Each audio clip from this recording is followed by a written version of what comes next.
Well, the bottom line is 17 games is finally here. And Chris, the NFL has wanted this for a long time, a very long time, well over a decade. The commissioner used to make the case for more regular season games by attacking the quality of the preseason with 4 games. And the response was like, well, the preseason stinks. I mean, from his logic was, sorry, I misspoke. 4 preseason games really not indicative of the quality of NFL football. So let's just move the needle. Yeah. We've always had 20. We've had 14 and 6 until 1978. 6 preseason games. Can you imagine 6 preseason games? No. And then they just moved it to 16 and 4. So let's just move it to 18 and 2. That was the argument. Glossing over the fact that it's 2 extra games that count, 2 extra games of high intensity, 2 extra games, as you said yesterday, where the starters don't make a cameo appearance and then stand on the sidelines eating hot dogs for the rest of the game. Right. These are real games. So they made that push, Chris, just at the time the NFL was forced by Congress to begin to take brain trauma seriously. There was too much of an incongruity there. You couldn't reconcile more regular season games with the NFL's epiphany regarding health and safety. And it fell apart, but it didn't go away. They still wanted it. And they still want 18. They won't say it right now as they do the victory lap on 17, but it's going there. For now, though, it's 17. We knew this was coming. It wasn't news over the weekend when ESPN tweeted it was expected to happen. Of course it was expected to happen. It's been expected to happen since the ink dried on the CBA from March of 2020 that gave the NFL the ability to do it. They've wanted it for years, and now, Chris, they have it. Yeah, they have it. I mean, listen, as a fan, it's one more week of entertainment. I love that. There's no doubt about it. You know my concerns as far as, yes, it is an extra game. It's a bunch of extra car crashes for certain guys, right? And it could be the difference, one extra game, whatever it may be, and, dictating your health, how you are next year, all of those type of things. But either way, I'm excited for it. I am. I mean, more football, more fun. I'm all for it in all ways. I really am. And to add the extra little wrinkle to the schedule that we think we're going to hear or know about as far as, the one crossover conference game and things like that, it all makes sense. And I always thought this was going to happen. I'll say Big Phil, my dad, he was the one that was tweeting this out not long ago. What was that, 2 years ago? And the players were like, oh, that's crazy. We had him on the show. Yeah. We had him on the show. Right. You're he crazy, said they will Big agree Phil. to do it. Right. And here we are, so he was right about this one. But there's got to be, I think, more conversation about an 18th game than there was about a 17th game. The players got to realize what they're signing up for here right now. I don't know if all the players realized what they voted for and signed up for this extra game, as you can obviously tell. Plenty of them voted against it. Yes, right. Plenty voted against the CBA in March of 2020. It didn't pass by a significant margin, and there was a period of time where, despite the endorsement of NFLPA Executive Director D. Smith, the NFLPA Board of Directors, the Board of Player Reps, and they kind of went back and forth a little bit, but the final vote ended up being very, very close, and they all had their opportunity. They all had a voice, and now the outcome of that vote was new CBA. New CBA includes 17 games. But, Chris, here's something important to keep in mind. Right. Because there's a faction of media that just loves to criticize everything NFLPA leadership does. This imbalance is not a product of NFLPA leadership. It's a reality of the NFLPA rank and file, and it dates back to 1987, the last time the players tried to strike. Well, they did strike. Yeah. They just didn't strike for very long because the NFL went out and got replacements, and the game went on. And then players from the union started to cross the picket line, and it all fell apart. If the players will not utilize the nuclear option in labor relations, which is accepting a work stoppage, whether it's one they initiate via a strike or one they tolerate via a lockout, and miss games, lose checks. If they won't do it, and the owners will, there's always going to be an imbalance. So, Chris, let's go alternative history here. Sure, right. if the union had voted down the CBA in March of 2020, Yeah. what would be happening now is a lockout, off-season lockout, because the NFL was going to do whatever it had to do to get to 17 games. And it would have locked the players out for the entire offseason. They would have done a deal in early August because the players don't want to miss game checks, and they would have agreed to 17 games. It's that simple. Yeah. They were getting 17 games. Yeah. The question was, are we doing it the easy way or are we doing it the hard way? Yeah, I mean, agreed. I mean, yes. This seemed like it was inevitable, no matter what. The players are never going to be able to strike and do the things the hard way. That's not going to happen. The players, it's one of the NFLPA. It's one of the weakest unions in all of in all professions. But it's the nature of the rank and file, not leadership, because the players will not skip game checks. I agree with you 100%. Yeah, that is the problem. It has nothing to do with the leadership. It has to do with, as a player, you only got a certain amount of years to play football and collect checks. And yeah, more times than not, guys that are young don't want to sacrifice this, right? Hey, here I am. I'm only 24 once. I only got a few years to where I can really run 4.4 and be at my highest, physical peak ability. So I don't want to strike or miss out on that, let alone the amount of players who, come from nothing financially, have no money. They're not willing to sit out and make nothing when a lot of the times guys are supporting their moms, their dads, their cousins, their uncles, their brothers, their sisters. I mean, I know my father had to deal with some of that, and his story's not nearly as bad as some others. So from that standpoint, it'll never change, because I don't think the players will ever draw that concrete line in the sand and say, no, we're not coming to work for a long enough time to scare the owners. You would have been about like 5 or 6, 7 years old. What do you old. remember about the stress in the household during the strike in '87? I remember like it was the year after they won the Super Bowl, and I can remember, I really do, my dad being bothered that it was going to affect their run. And then I can sit there and remember watching games with them going, this is so weird, and look at this guy in a Giants uniform. He looks like he was at the bar yesterday eating chips and beer. Okay? And then I also remember Lawrence Taylor crossing over, if you remember. And they're playing the Buffalo Bills. I could still remember sitting in our family room with my father watching Lawrence Taylor play the Buffalo Bills, and one of those drunken guys that was in a bar with beer and chips the night before gave him a concussion. But it derailed the Giants' chance that year to have a repeat championship, because they didn't get good scab players and those things. But it definitely added a little tension in the house. I can remember that year.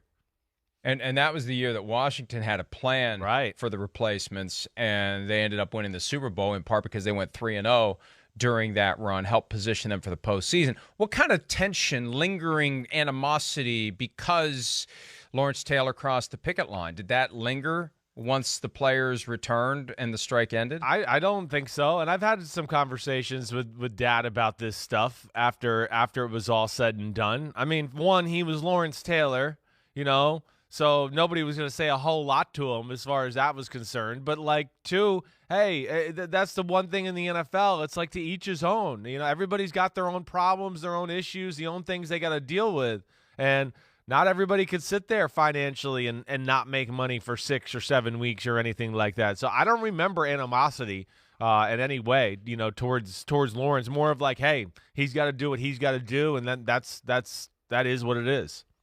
And let me give you a quick example, because this is not an indictment of professional football players. I think anyone in that situation would feel the same way. In a normal factory, and let's say you make tires. It's a tire factory, and there's a union, and they go on strike, right? The factory shuts down. Well, the tire orders are still there. The work is still there. They shut down for a month.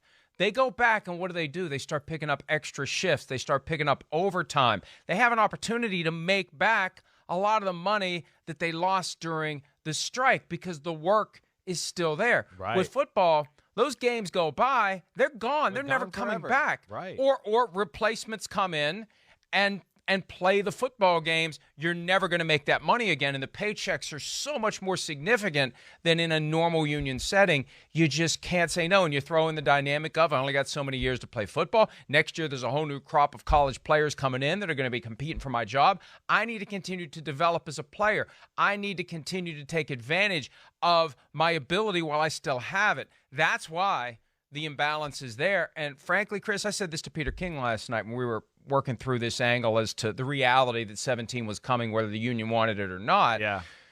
I'm surprised the owners don't take more advantage of that imbalance than they do. Yeah, I hear you. They could probably get away with more than what they do. Maybe they don't want to seem like, total greedy pigs that way. I don't know. But you're right. The players are powerless. And, Mike, I can just speak from experience as far as in the locker room and things like that. There's very few guys that really give a damn, quite frankly, in the locker room about a lot of these issues. It's usually a small group of guys that really care, and then they're trying to inform the rest of the locker room and rally some guys to understand, the gravity of the situation or any of that. But most of the guys in the locker room are just, I don't give a damn. Oh, the player rep will figure it out, whatever, blah, blah, blah. Just tell me when I need to, play football. But that's a big issue too, and it goes into all the things we've talked about. And yes, I don't think it's going to change because I don't think the players are going to wake up to these type of things and all the circumstances we brought up. They're certainly not going to change with being young in the prime of your career, the financial issues, all of that. So the owners have the ultimate power, more power in this sport than any other sport in our country. And I'm with you. It's going to 18 games, and it's going to Super Bowl on President's Day weekend. And ultimately, I love that idea. I just want to make sure the players are properly compensated for what they're going to go through to make all this happen and make all this money for the NFL owners. Even with 17 games, assuming that 17 games lasts as long as 16 games did, which I will not assume. No way, right. But there naturally will be President's Day weekend Super Bowl on the years where the Super Bowl lands on February 14, because that makes the next day the third Monday in February, which makes it President's Day. So it will happen 2027, 2038, 2044, 2049, 2055. And I realized I turned 90 in 2055. So hopefully I'm around to see that happen. Whoa. But if they go to 18, it happens in all the other years. Right. And in those years I just mentioned, it would be President's Day weekend before the Super Bowl. Okay. But still, I think that's the way to do it. It won't lay out perfectly every year. But the just the grandness of the Super Bowl and what it's become for our country. And all of us want to have fun and drink a little bit and eat, all the food and a lot, right? Yes, we all, and nobody wants to get up to go to school or go to work or do any of that. So that would be great to have that Monday off and just have it be a big national holiday weekend. Come on, what's more American right now than, NFL football? It's about as good as it gets as far as that's concerned. I don't think there's a sport that's more identified with our country right now than NFL football, that's for sure. So I like all that. I do. Are there any other unintended consequences or anything about this that we're not thinking about with 17 games, the playoffs, anything like that you think can arise from this situation? Well, because it creates an imbalance in home and away, the smart thing, the easy thing for the NFL to do, and this is what pointed to that extra game being an interconference game, right? Which actually builds a little more equity into the schedule because it's another game where, based on how you finished in your division, and currently there's only 2 games on the schedule that are driven by where you finished in the division the year before. Now there'll be a third game that your opponent finished in the same spot you did, and that's how the formula applies. And it's all AFC teams at home this year in those interconference games, Gotcha. All NFC teams on the road. So there won't be a situation where some teams in a conference have 9 home games, some have 8, and when you've got 7 playoff spots up for grab, 3 wild cards, it doesn't matter what division you're in. It's fair and it's proper to have all of the teams in one conference have the same number of home games. Now, some of those home games will become international games, but they were anyway. Right. They were anyway. So you were either having 7 home games or 8 home games. Now it's going to be 8 home games or 9 home games, true home games in whichever conference you're in. And I think, obviously this is a path to having more neutral site or international games. And ideally, all of those extra games would end up being played somewhere other than the home team stadium. You've got 16 games now. You've got more inventory. Right. So what are they thinking there? Like in England or wherever. They're going to try to make all those type of games and an international flavor, something like that. You think that's where they're headed with this too? To where that extra game is going to be Mexico, whatever, like you're saying? You think there's a chance or a possibility of that? I saw something where starting at some point, all teams in one division will have an international home game. So you don't have that hey, one of the teams is only playing 8 home games this year. The others all get 9. The extra, they'll all get an international neutral site home game to balance that out. But you got to find enough venues. You got to be ready to stage 16 games elsewhere. Right. And you could put all of them in London, and London's not ready for 16. The most London's ever going to have is 8. That's what simulates having a team, right? We got 8 home games, just like anyone else. We just see different teams every week instead of the same team, which I think would actually I'd kind of like that if I'm in London, right? Because then you don't get saddled with some crap team that you have to go see every week. You don't have to become a Vikings fan or something like that. You can root for them all, or the Giants since 2011. But that's because Chris is a Giants fan. Sorry, other Giants fans. I had to get it back to him. But it just gives them something to work with. But, that's not the driving force for this. Creating inventory for international games isn't what pushed this. I know. What made this go over the top, and they wanted it even before the Supreme Court opened the floodgates for legalized gambling. But this is all about the push for more inventory. We need more games that people can wager on, either before the game starts or during the game. We've talked about the play-by-play opportunities to cast bets on your cell phone device because you're getting real-time pictures, every play, every prop, everything, every drive, $1 here, $1 there. It's more and more and more and more and more money for the NFL. They want to increase inventory. That's why they're going to want to go to 18. Yeah. And Chris, the next frontier is to add teams. I'm telling you, that's what's going to happen. That's the question after the Monday or Tuesday or Wednesday or whatever day of the week we're talking about. 18 games is finally here. The spin it forward will be, when will there be 34 teams? When will there be 36 teams? Because they're going to keep looking for ways to have more games. And that's a better way to have more games because it doesn't put more stress and strain on the bodies of any one group of players. Because it's just more teams playing the already existing number of games. Sure. I mean, I hear you there. I mean, I guess I worry, hey, injuries, all of those type of things, will the players be fairly compensated through that for 2 extra games? I mean, those are the things I worry about. I don't know.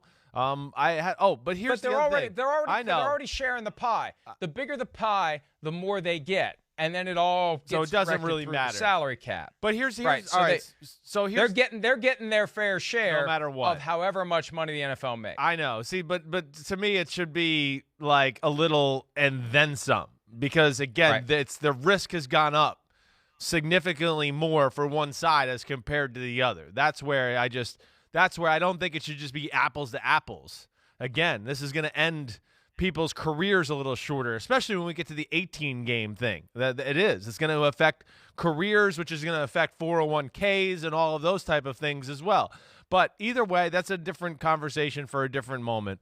The other thing, too, is at what point do we talk about an extra bye week or something like that, too? I remember a time, right, where was that 93 or 92, one of those 93 years? Was the year. Right, 93. where they did the double bye week, right? And to me, that's got to be something that probably, if you're going to ask teams to play 18 games or 17 games and everything like that, and their regular season football games, that, another week of rest for the players is certainly something that I would think gets talked about here at some point. I remember July of 2019 when, for whatever reason, and I think the reason was the NFL and the NFLPA were approaching the commencement of negotiations that culminated in the CBA in March of 2020. this talk came up out of nowhere for 18 games. 18 games. They're going to be 18 games. Will it be 18 games? And Mark Murphy, the Packers CEO, spoke at the Packers annual shareholders meeting, and he said he's opposed to 18, but he was in favor of 17. And I actually got him on the phone because he did a session with reporters. I was at the beach. I was able to get him on the phone. He was on the record, and he talked about 17. And that was the first time that 17 really emerged as the viable compromise to 18. And I asked him at the time, what about 2 bye weeks? And he said the networks don't want 2 bye weeks because what happens with 2 bye weeks, when you start giving teams off 2 weekends, you're diluting the product. You're diluting the weekends. You've got fewer games available. But you know what, Chris? Here's the attraction to having fewer games available. As we get to this moment where each game can be its own event, each game is an opportunity to bet for 3 hours, and that's coming. I've said this. We've talked about it. The pandemic creating these extra windows by necessity. You want as many, I believe, eventually for the NFL, as many standalone games as you can. So if you can take what would be 19 weekends with 18 games and make it 20 weekends in the regular season with 18 games, that's more opportunities to slow it down, carve out windows, and not have 7, 8, 9 games being played at once, not have more than 2 or 3 games being played at once. So that may change, that attitude. And it's a justifiable attitude by the networks. We don't want the product to be diluted with 2 bye weeks. Maybe you do want it to be diluted because it doesn't matter at that point whether it's the Cowboys or pick a team no one wants to watch at any given time. It's just football on TV, and we're engaged and we're excited because there's all these extra gaming opportunities that pop up around it. No, I get that. I mean, again, I think we got a little taste of that this year with COVID-19 and everything being spread out. I mean, okay, Sundays might have not been as, crazy as what we're used to, but I thought, I think you agree with this. The quality of being able to sit down and watch the game and get emotionally invested got better this year because the games were more spread out, because there wasn't always 8 games at 1 p.m. on Sunday afternoon. There was days where you went, wow, there's only 5 games here, 6 games. This is pretty good. I can manage Sunday afternoon, and I'm excited for Sunday night, Monday night, Tuesday night football this year and that type of stuff. Doubleheader Monday night. I would think that there's, some value into that, and especially to what you keep saying with the legalized gambling. I almost said it. I said my own thing, even though I thought about it. That just makes too much sense. Even to me as a guy who doesn't gamble, I want to sit there and I would understand the thought of, man, this is awesome. Let me bet on this play, this game, and I'm all in on one game to get a feel for it. And, you feel more invested in it that way.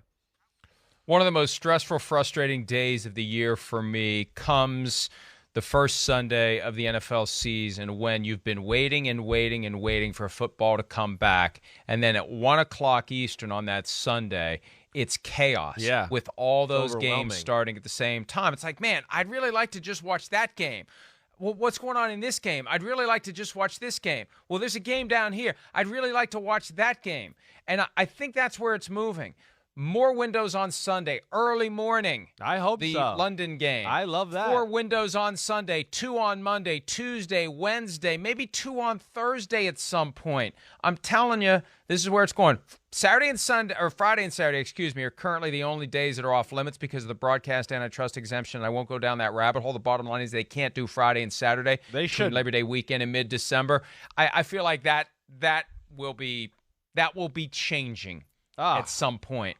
I think that will be changing. I hope not. I hope they don't go too far with that. Again, I want games every day of the week, but again, there is. You just said it. You just said it. I know. You want games every day of the week. I do, but there's sense in having, Friday and Saturday there are games too. It's just okay. It's not NFL games. Pete confirms Friday and Saturday are days of the week. Yeah, they are. They are days of the week, but they should be for high school and college football. That's still really important, and it's really important to the NFL too. That's the other thing. I mean, the NFL, they're doing their damnedest to get young kids play 60, do all that type of stuff to get out there and play football. We know there's still a stigma out there as far as parents and the fear of that. So I don't think they should squash, community little league Friday, Saturday football by, basically trumping it with, the big show, the NFL on there during those times. That to me would be wrong that way. I mean, I don't want to see that. Let college and high school have their time in the light.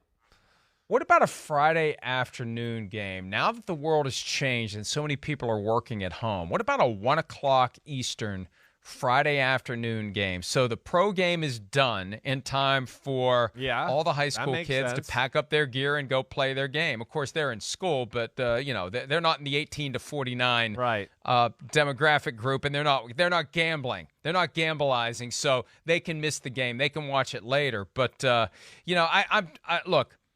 Between gambling, the way society has changed as a result of the pandemic, with so many people working at home, all bets are off at this point. And a new universe of opportunity has been unlocked. 17 games is just the start. It's going to become more creative, more aggressive, and the owners will eventually get what they want. It took about a decade. They got what they wanted via the expansion of the regular season. As more and more money flows through the gates, thanks to gambling, they're going to want more, and they're going to get more. They're going to get more. They're going to get 18. They're going to get 2 bye weeks if they want 2 bye weeks. They're going to get more teams if they want more teams. I'm telling you, the gambling revenue, and it's ironic, and we are using that word correctly here, because for decades, the NFL treated gambling like the bubonic plague. And now that it's legal, and now that it's waking up slowly but surely to all the different ways it can make money, this billion-dollar business becomes a trillion-dollar business in time. That's what they're looking at. Yeah, yes, you're exactly right. I mean, it's all about, the dollars. That I get. Now, what I'd be interested to know, too, and maybe this, just because this is something I didn't look up. I really didn't think about it. It kind of just came to me organically a little bit. But, there was all this talk about player safety, player safety, player safety. Have the numbers shown over the last 2 years that player safety has improved? I want to say yes, but I can't remember off the top of my head right now, because I wonder if that's something that was looked at here throughout this process for the owners to go, okay, wait, look, injury rates are down, player safety, we've helped it out. Now's the time to inject, 17 games. Let's get to 17. And then we'll evaluate again and see if injury rate increases, the concussions increase, all those type of things. And maybe that's when they push for that 18th game. But I would imagine that had something to do with this conversation too. The fact that there's been so much talk about that. It would have been insensitive to try to do the 17th game 4 or 5 years ago. And I want to say I feel like the numbers have come down, which can easily make the owners justify this move, even better. This is a comment from Roger Goodell from July of 2019 when 18 pivoted to 17. He was asked by CNBC about the push for 18 games. And here's the question. There seems like one of the sticking points is your push to 18 games. How do you address concerns about player injuries, as well as the question about whether there could be just too much football? And he said, we always talk about how do we restructure our season. Is it the right structure with 16 regular season games and 4 preseason games? Should we look at expanding the playoffs? These are discussions we're having with the union. I think the steps we've made to make our game safer and better have worked tremendously well in collaboration with our players, but also in changing rules and equipment. We had a 30% reduction in concussions last year, 2018, and I think we can use that same model to reduce injuries for lower body. Right. So, look, and that we've seen it every year. There's this push, make the game safer, make the game safer, make the game safer. And it's, from a humanitarian standpoint, that's good, because for too many years, player health and safety, it wasn't even an afterthought. It wasn't on the radar screen. Not at all. But now that the path to getting more inventory is be obsessive about health and safety, the league has an incentive to do it, and it's done it.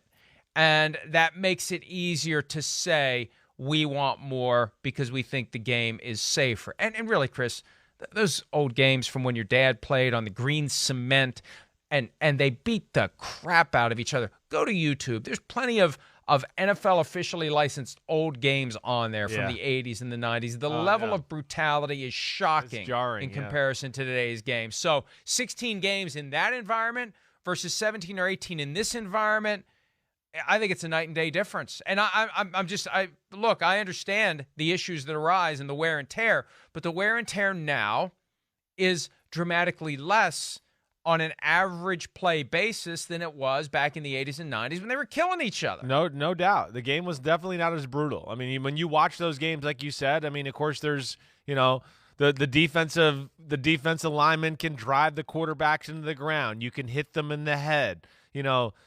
Anything over the middle goes, throwing the football. Oh, what? You took his head off? Oh, no big deal. It's that was legal. Taking his head off is legal in this day and age. It was a totally different game. But the NFL has to continue on this path. If they want to do 18 games and add more teams like you're talking about, and that makes more players, which of course can water things down a little bit, they got to stay on top of, injury rates and player health and all of that too. Because if you do get to 34 teams, and now teams are a little bit more spread thin with high-end talent and things like that, that could hurt the product. So the NFL's done everything right, and I really applaud them. And I love what they're doing with kids and the community and everything like that. It's going in the right direction. I just want to make sure they stay on top of that. And, of course, like I talk about, just fairly compensate the players who are taking the ultimate risk here by getting in all these more car crashes now.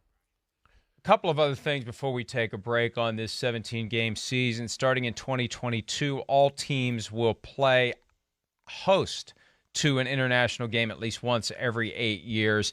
And NFL is likely to play games in Germany and South Africa. Wow. Or South America, excuse me, not South Africa. That would be some South trip. America, somewhat closer than South Africa. And also as it relates to us, NBC, there was a flip-flop of Super Bowls with CBS so that NBC could once again have this mega February Super Bowl Winter Olympics in the same month. With the Super Bowl being pushed back because the season has expanded, the Super Bowl lands on the middle Sunday of the Winter Olympics, which is going to create some hectic times, and it's going to be awesome. And NBC's excited about it because you spend the whole first week of the Olympics promoting the Super Bowl. You spend the Super Bowl promoting the whole second week of the Olympics. It's the perfect fulcrum of the Winter Olympics to have the Super Bowl right there. So that will happen February 13, smack dab in the middle of the Winter Olympics in Beijing, the Super Bowl in LA, and we will be there for that. And that will be awesome. The first Super Bowl to cap the 17-game season. Hi, I'm Mike Tirico, and thanks for watching. Make sure to hit subscribe for the latest news and highlights from NBC Sports.